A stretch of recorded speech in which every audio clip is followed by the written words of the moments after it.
Good morning, everyone. I hope everybody has had a pleasant time up to this time. And I'm Sorooshian, the director of the Rosenberg Forum. And I welcome you on behalf of the University of California, which is the sponsoring organization for the Rosenberg Forums, which happen every other year, except for the years of COVID, which we had mostly Zoom. I am pleased to have an excellent group of international colleagues as advisory boards, the board members, and they will introduce themselves as we go around the room a little later. But at this point, I'd like to introduce Dr. Suki Godman, who is the Dean of the Faculty of Commerce here at Cape Town University. And we'll see what she has to tell us and give us advice on. Thank you. Don't think I could give you any advice, but good morning, colleagues.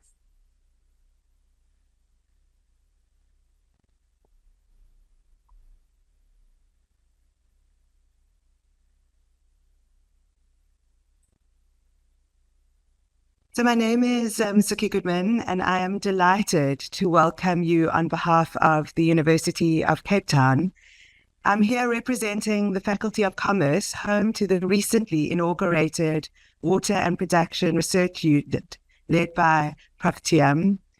The WPE is a valued addition to our faculty's research entities. It opens new and exciting opportunities for local researchers to contribute to critical conversations on water management. It also serves as a hub in the Global South to agitate and advocate and coordinate around our shared challenges related to the competing use of water resources to promote increased production in specifically emerging and developing countries. The economics of climate change, adaptation, and sustainability must claim more and more space in our schools of economics, disrupting the historically traditional heavy microeconomic focus. The theme of this 11th Rosenberg International Forum on Water Policy speaks directly to the urgency of our collective concerns: water quantity and quality management, economic production, and welfare implications. And I think it's really apt that you've chosen to host this 11th forum in Cape Town. Many of you might know that in Cape Town, we know what day zero looks like. Well, we almost knew what day zero looked like.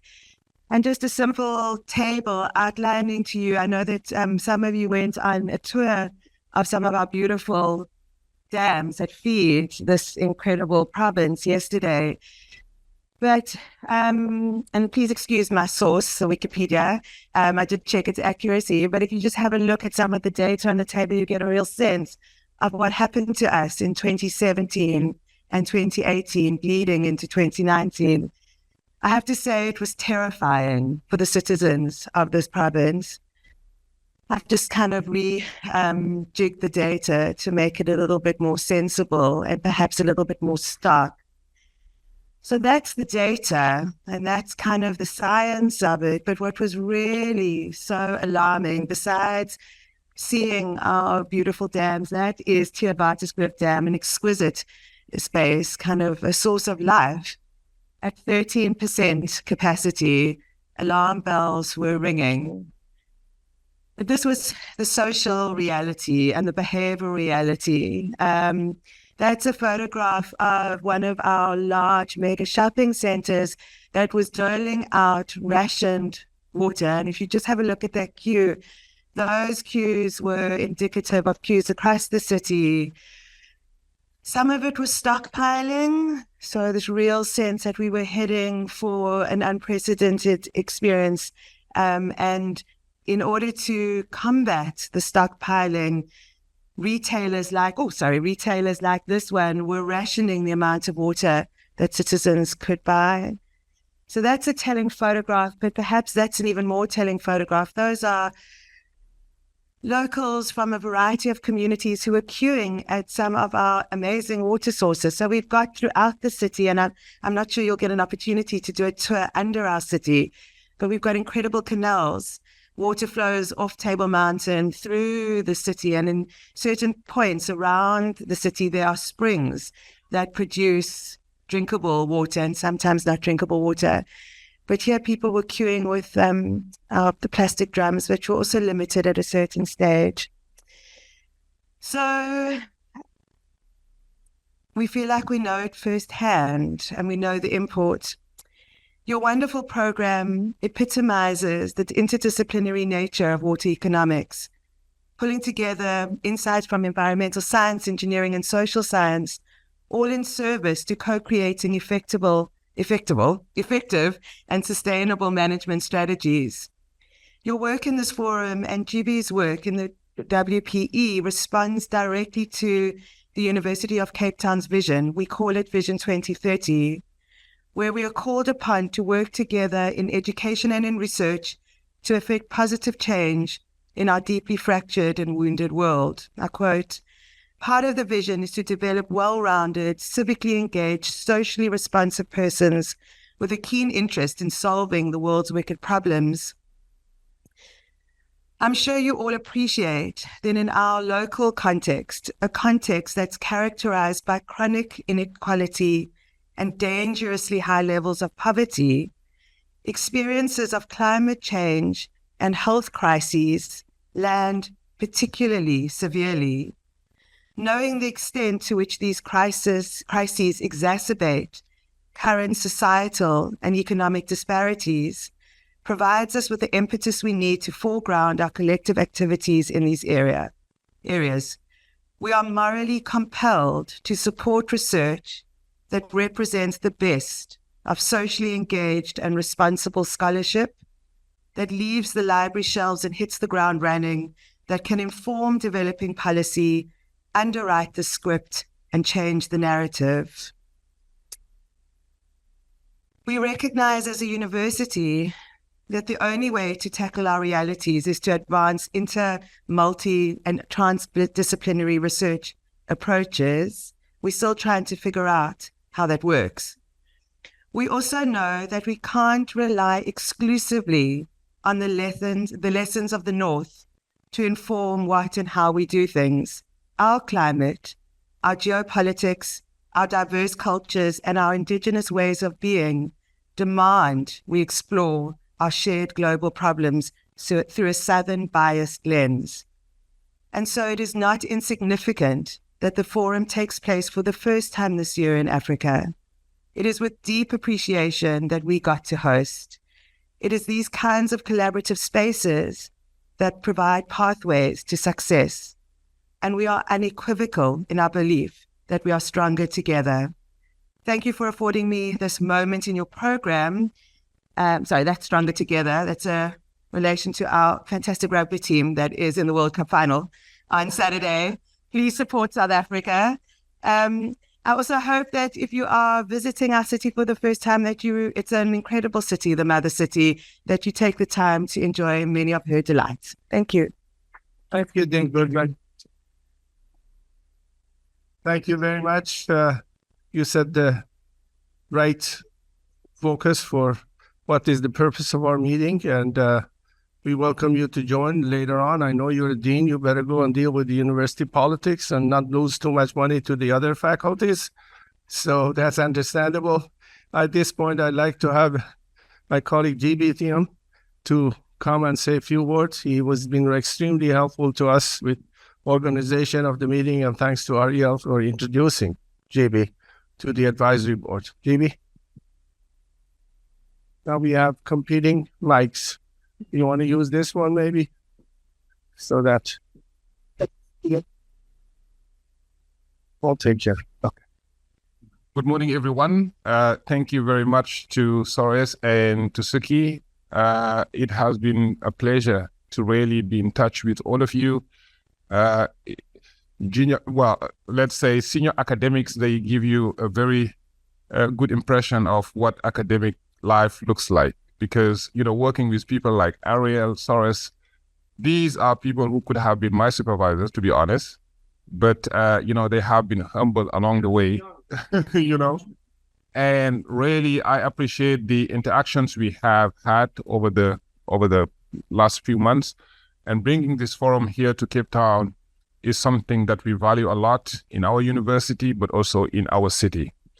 As you all know, water is a critical resource in South Africa, but beyond South Africa, Africa as a continent, because it's a developing country kind of space where the continent lacks infrastructures that are often needed to transport the water from its source to where it needs to be utilized. Then therefore, providing ideas and suggestions that can actually be useful in terms of how research should be conducted, how policies should be framed, and new ideas brought to the table. These are very important initiatives we really welcome and appreciate. And thank you very much. I think these are the few words that I wanted to share with you. And thanks, and enjoy your stay here. And we wish you a very fruitful Rosenberg Forum. Thank you. Thank you again. Thank you, Djiby. At this point, I'd like to have Dr. Glenda Humiston, who is the Vice President of the University of California for Agriculture and Natural Resources, to say a few words. Thank you, Soroosh. And once again, thank you to all of you for being here. It's our pleasure to be able to host these Rosenberg Forums. This is our 11th one, and they've been thus far in different continents, different countries, and we hope to have many more of these in the future. A few of you were interested in why we are doing this. This was actually an endowment created in 1996 by the Bank of America. And you can see more details on our website. I won't go into all of it. But the Bank of America had long wanted to support issues that were important to their leadership. And their president during the 80s and 90s was Richard Rosenberg, who in California was a leader in pulling together the business community around trying to understand the causes and find solutions to the drought that we were suffering from then. And so when he retired, the bank provided to the University of California an endowment, and we used the proceeds of that endowment to put on these forums. And again, we hope to keep doing this for many years in the future. The reason that University of California Agriculture and Natural Resources was selected to be the part of UC that does administer this is that we're the system-wide entity with the University of California that was created actually in the 1950s when we added more campuses to our system as the land grant. And for those of you that aren't familiar with that concept, in the United States, our land grant universities were created in the 1860s to be for the children of toil. That's actually words that was in the enabling legislation. It was really a radical concept at that time that there should be public universities, institutions of higher education for not just the rich and the elite. So at the time, you pretty much only saw private universities. These were public universities provided with public funding to be open to all, and in particular, those children of toil. And so we started ours off in California in 1868 and went many decades doing fantastic work. And in the 1950s, greatly expanded our campuses to include Davis and Riverside, which up until that point had simply been agricultural experiment stations. And when they did that, the regents, in their wisdom, and I think it was wisdom, decided to create an umbrella entity, which is my office, to be over the entire system. 10 campuses, our national labs, our health centers, our research centers out in the field, etc. I'm also the director of cooperative extension and the director of the agricultural experiment station. And I share this with you because it's rather unusual in the United States to have this kind of umbrella organization. And the point is to really make sure, and I think in this day and age when we need transdisciplinary science more than ever, that the position like mine is so critically important.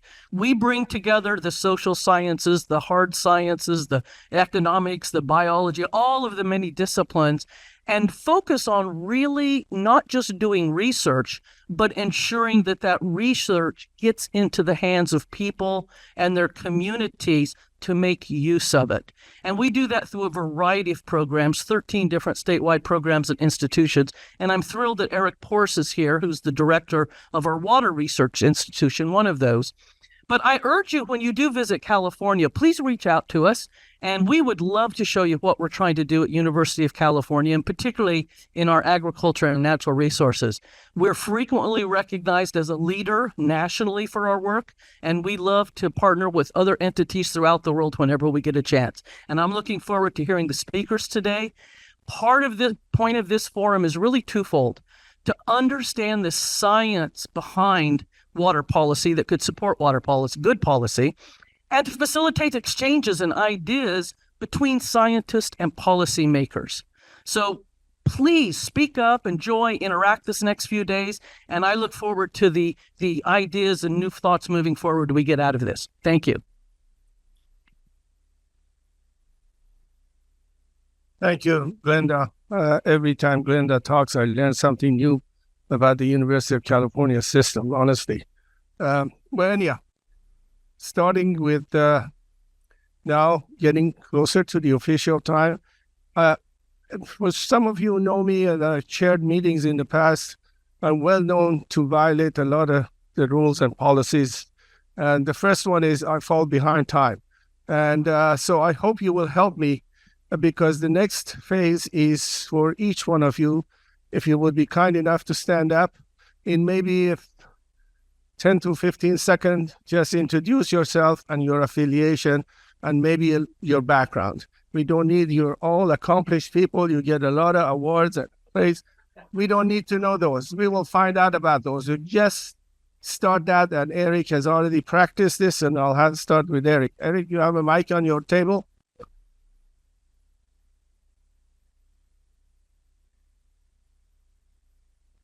Turn it on. Please, each person on the table responsible, turn their mics on and turn it around. Director of the California Institute for Water Resources, Eric Porse, and my background is engineering, environmental science, policy. I did a lot of things before I came back to school, get a doctorate degree at the University of California, and I won't bore you with all of those, but pleasure to be here. Thanks. That was good example. All right. I'm with WWF South Africa. My background is in conservation biology, but I soon realized that water is absolutely critical for life, and so I work at the interface between policy and implementation.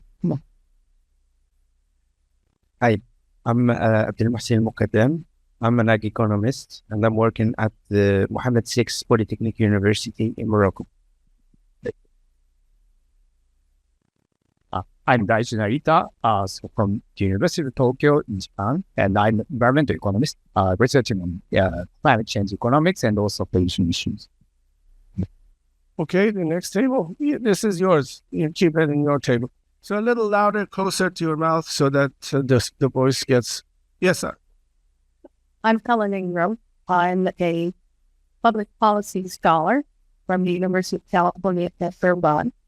I began with the Rosenberg Forum, is the third forum, and this is my last forum. Delighted, it's been a very important part of my life and part of the She's not last, but anyhow. You said this was your last forum. I don't know how you draw that conclusion, but anyhow. Yes, you're welcome. And my name is Sorooshian, and I'm retired associate director for the mass spectrometry center at UCI. I'm Henning Biannual from the Australian National University. Academia is my second career. I went to a university for the first time when I was 40 years old. I'm also the vice president of the International Water Resources Association. And my PhD is interdisciplinary. And the last 10 years, my main focus of my work is working in small-scale irrigation in Tanzania, Mozambique, and Zimbabwe. And I'm looking forward to being involved. Hi, I'm Sharisa Jad. I'm at the Technical University of Munich, and I'm a political scientist. My background is in route policy, and I'm interested in the ways that civil society can connect with governmental decision makers to make better decisions about water before drought becomes threatened. Great.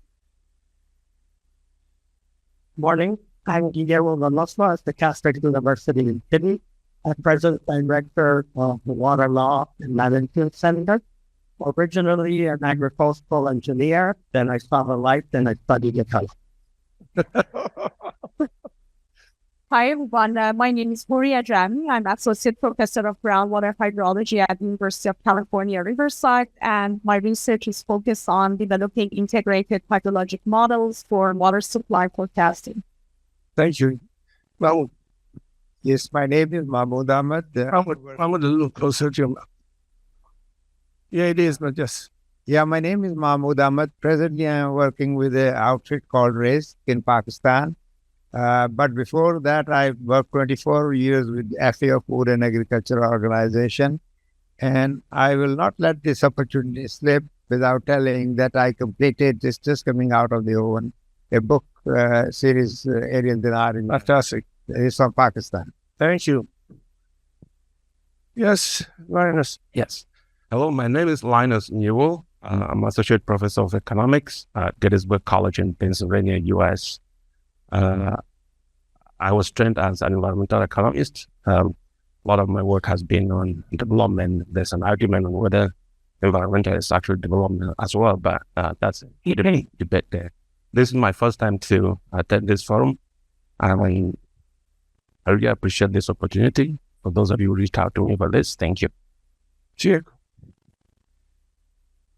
My name is Chieko Umetsu. I'm a Professor Emeritus at Kyoto University Graduate School of Agriculture.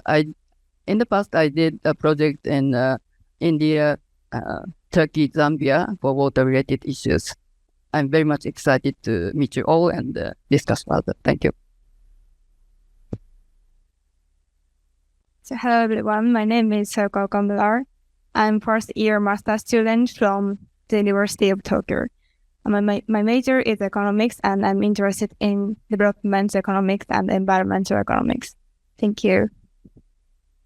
Next. Hi everyone, Son. Okay, my name is Nick Kosar. I studied geology and sedimentology and journalism, but I produced a show about water in Persian for Iranian audiences, and I'm really happy to be here. Thank you. Morning, everyone. Maybe it's, if it's green.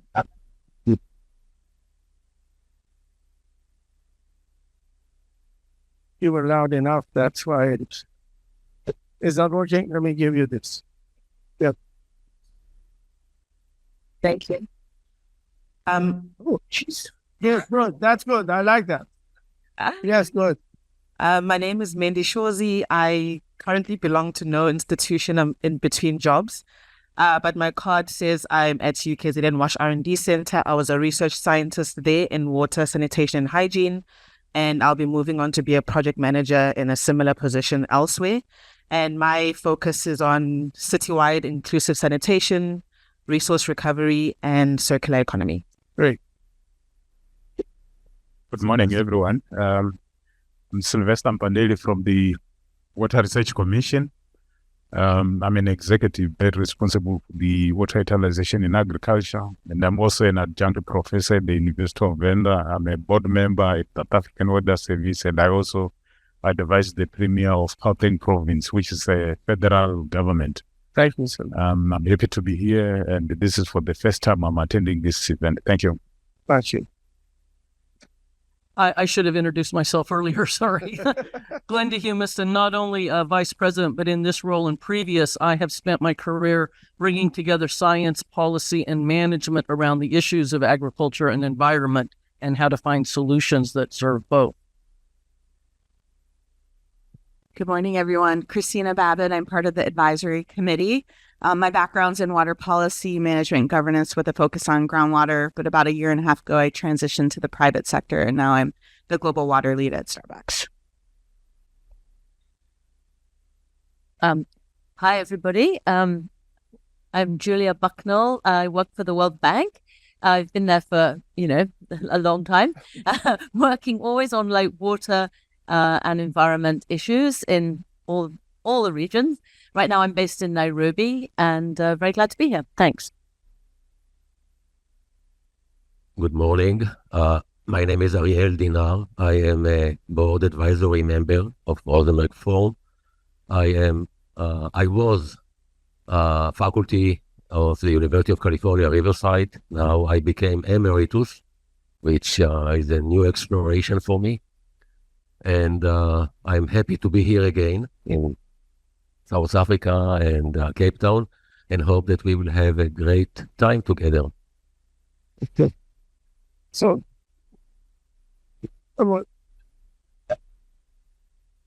Djiby, you already introduced yourself. You want to say a few words about your background? Maybe.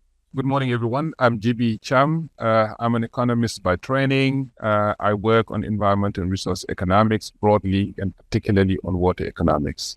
Thank you. Lucia. Good morning. Yes. Yeah, good morning. So I am Lucia De Stefano. I am part of the advisory board of the forum, and I am associate professor at Universidad Complutense in Madrid, in Spain, and also I am the deputy director of the Water Observatory of the Botín Foundation, which is a think tank that works on water policy. And so I am a geologist by training, but I've always worked at the interface. I'm really passionate about the interface between natural systems and people and society. So I work on different issues, water planning, drought management, and also groundwater management. So nice to be here. Okay. Good morning. I'm Slim Zikri from Sultan Qaboos University. My background is agricultural economics, and I have been working on water issues for the last 20 years, water economics and policy. Thank you. Good morning. I'm Maria Cristina Rulli from Polytechnic University of Milan, Italy. I'm a hydrologist by background, and I'm studying the impacts of global environmental change on water and food security. And it's my first time here, and I'm really very grateful for the invitation. Thank you. I am Audu Abdullahi from the University of Kiel in Germany, and my background is in agricultural and food economics. And our current research focuses on how farmers can adapt to climate change and to adopt measures or natural resource management practices. Thank you. Good morning, everyone. My name's Sarah Wheeler. I'm a professor of water economics with University of Adelaide in Australia. I mainly work on water markets, but I also do a lot of work on Murray-Darling Basin water policy issues and climate change behaviour, and a little bit on irrigation in Africa. Thank you. Okay. Grace? Yes, it's fine. Good morning, everyone. My name is Grace Mwinga. I am Kenyan. I am a trained agriculture economist, and I transitioned into gender. And so I lead gender integration at the Global Center on Adaptation, and I am based in Nairobi, Kenya. It's good to be here. Thank you. Hi, everyone. I'm Nick Brozovich. I'm Director of Policy at the Doherty Water for Food Global Institute at the University of Nebraska, and also a professor in the Department of Agricultural Economics there. So our institute focuses on water and food security issues globally. Most of my appointment is administrative, so I do a lot of work program building for myself and others. But currently my work divides into a number of different buckets. One is around water resource economics policy and governance.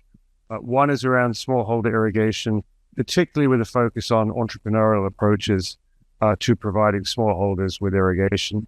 And then I also do a lot of work within the larger entrepreneurial ecosystem, particularly with startups, connecting them to accelerator incubator programs, investors, and then also around corporate water stewardship. So again, it's a pleasure to be here. I really appreciate the invitation. Thank you. Good morning, all. My name is Catherine Baumann. I am co-chair of the water program of the Inter-American Network of Academies of Science. Currently, I live in Nicaragua, and my focus has been for many years water quality. But now I am trying to widen a little bit my perspectives into other factors related to water, such as water in forests, water in biodiversity, and of course, water management. I am active now more on a regional Central American level.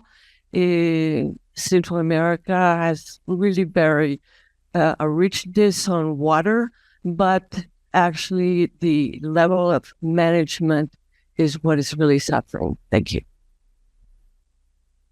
Good morning. My name is Xingyong Duan from Huahai University. I'm part of the advisory committee.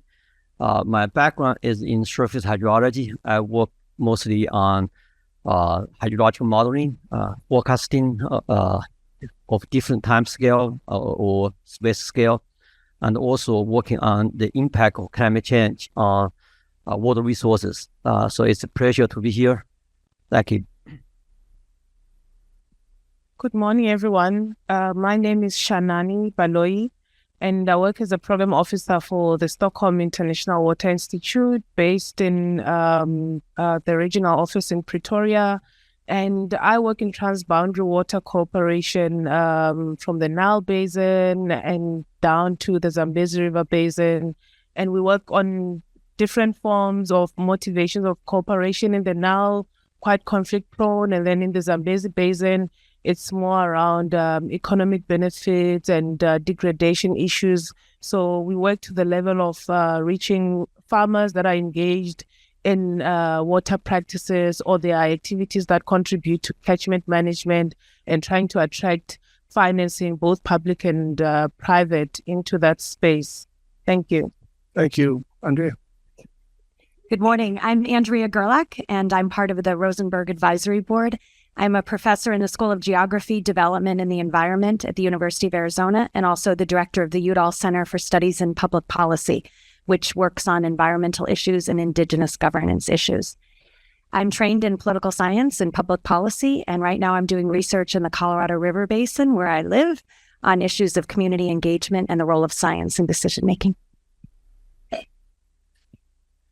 Good morning. My name is Qingju Zhu from Zhejiang University, China.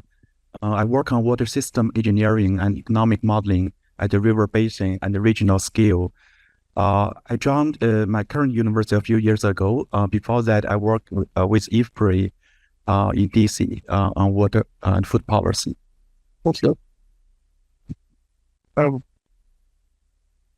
Good morning, everyone. My name is Karabam Khoyana. I am with the Women in Water Diplomacy Global Network, but I am a human rights advocate or consultant, rather the realist in the room that is going to really tell you whether a lot of the science, a lot of the interventions and the innovations are really working for people. So people are at the heart of everything that I do.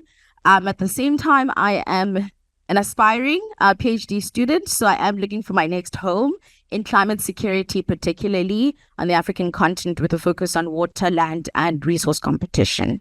Thank you. Hello, good morning. Johannes Sauer, my name. I'm professor for production resource economics in Munich, Technical University of Munich in Germany. I'm also heading the Department for Economics and Policy at our management school.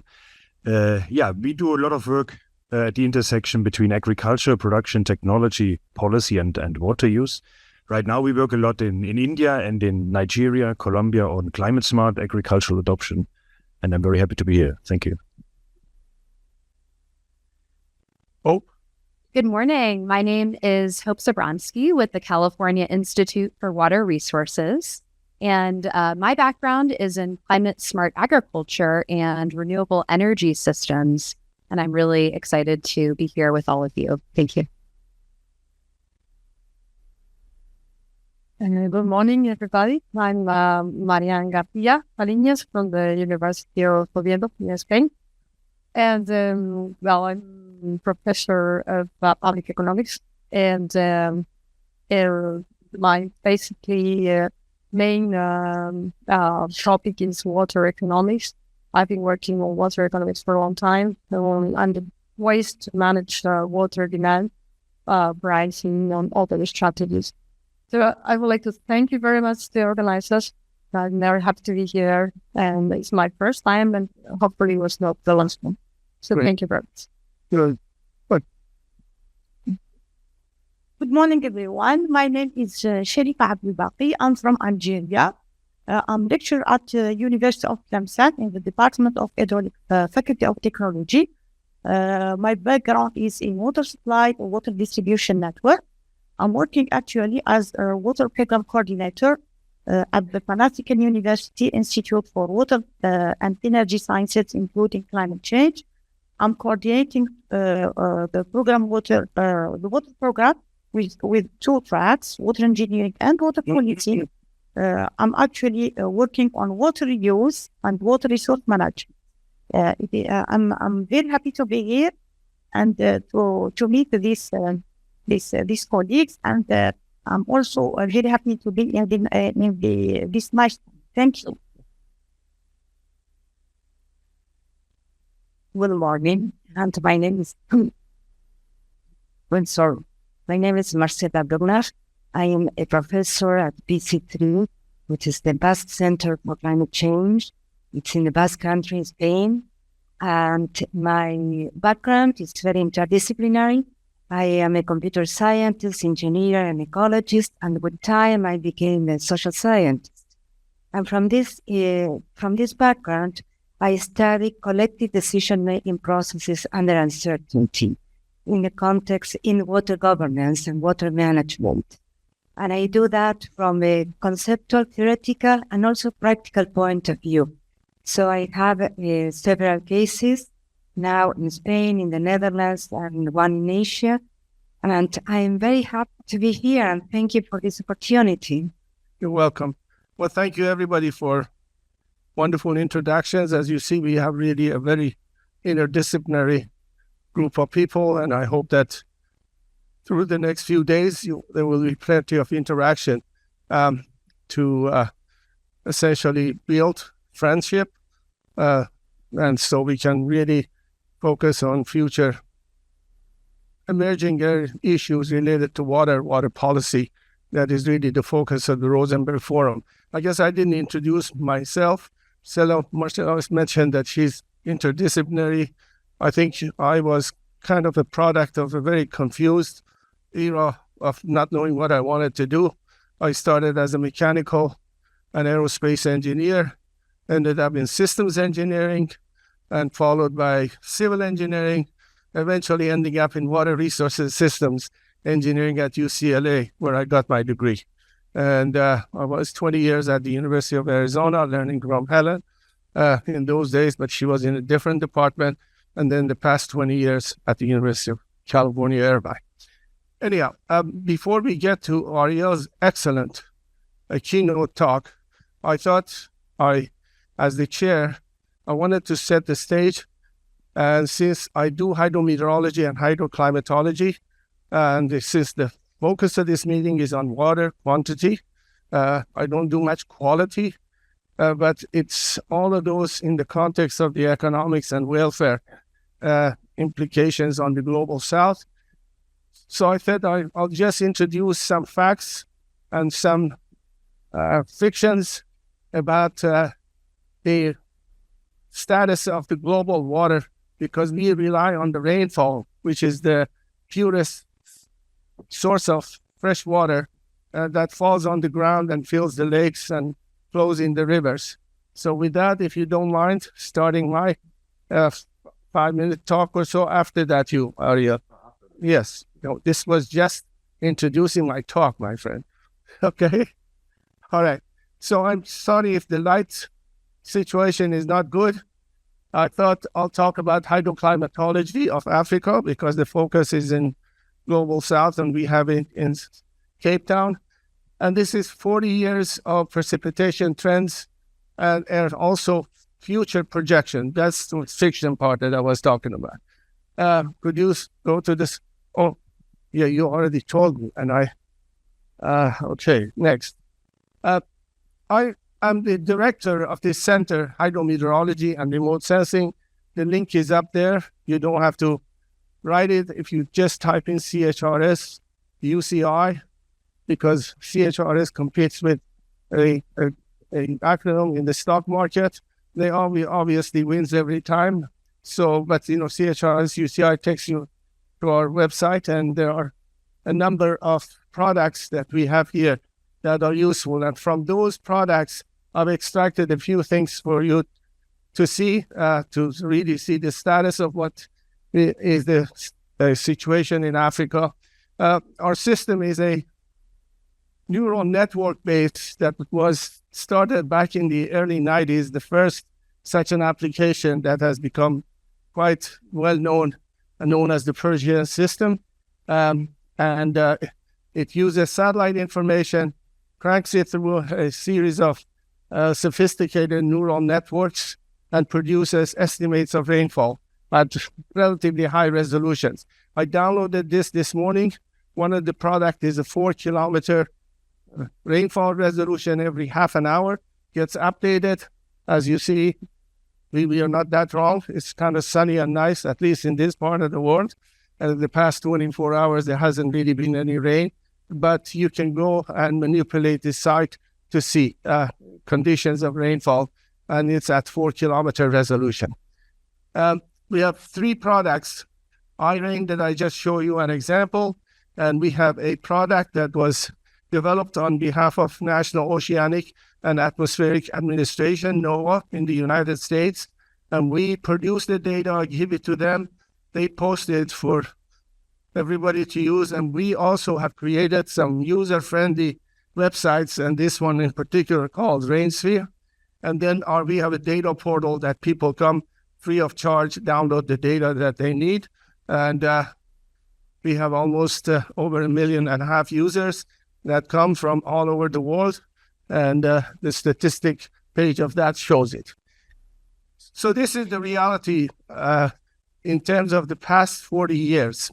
Anything that is in the bluish or the cooler colors represents areas of the globe that have seen an increase in the amount of precipitation in the past 40 years based on our satellite data analysis. Areas that are on the warmer colors seem to indicate areas that have actually seen a decrease in the amount of precipitation. Okay, so the trends are, if it's solid colors, which you cannot see, but the presentation will be made available, represent that they're statistically significant. But if they're high, like the United States, they are decreases, but they're not statistically significant. Interestingly enough, with respect to Africa, you will see that in this region of Africa, it has seen increases in precipitation, while in the southern part is a mixed bag. Okay, so let me go and focus really on the African continent and the Middle East. Again, these countries have seen some detectable amounts of increase in precipitation trend, and South Africa seems to show a decreasing trend, but not statistically significant as a country. So you can judge the other areas. The website allows you to look at it based on political divisions, which are states and provinces, and you will see that, of course, the Cape region, again, shows a decrease in the amount of precipitation over the past 40 years. So you can go as specific to getting it into the river basin scale, looking at the various data, because a lot of river basins have to be studied because waters from one river flow through the other country and so on and so forth. So that's important to keep track of those. And the other aspect of the website allows you to look at histogram of the precipitation patterns. And if you look at the country of South Africa, it shows really a lot of fluctuations, but not any trend in terms of decreasing precipitation that is statistically significant as a country.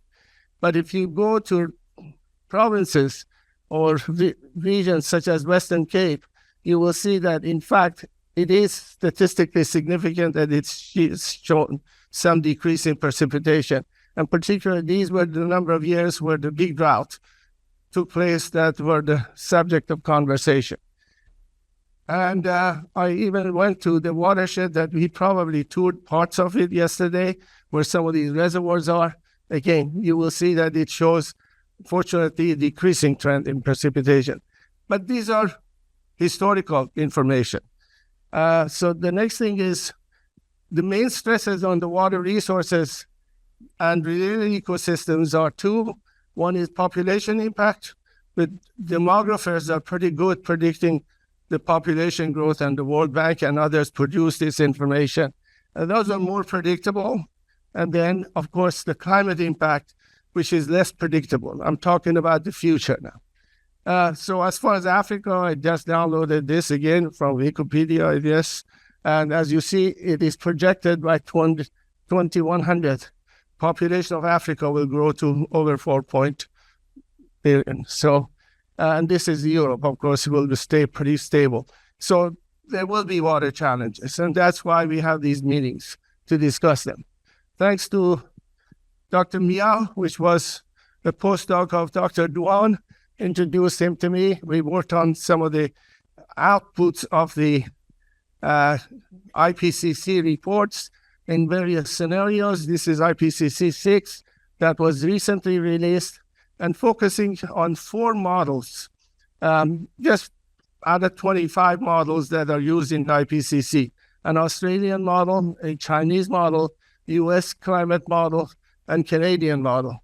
If I go and look at Africa, all I want to point out that climate models are not necessarily in full agreement in terms of what is happening. The bluer color represent areas that in the next 80 years will see an increase in precipitation or water availability. And the warmer colors show areas that are going to see a decrease in precipitation. So for instance, the US model is not too kind to South Africa in this case, and neither is the Canadian model. Maybe the Chinese model is a little nicer to show at least parts of it getting more precipitation. If you go to the worst case scenario, that humans and the governments don't behave themselves, just go to COP meetings and talk and do nothing, and the worst case scenario will actually be maybe a little bit more consistent in terms of the model's predictions for the southern part of Africa in terms of precipitation availability. But you will see, again, the US model for Madagascar shows that they will see decreases in precipitation, while in the other models, they show that maybe an increase.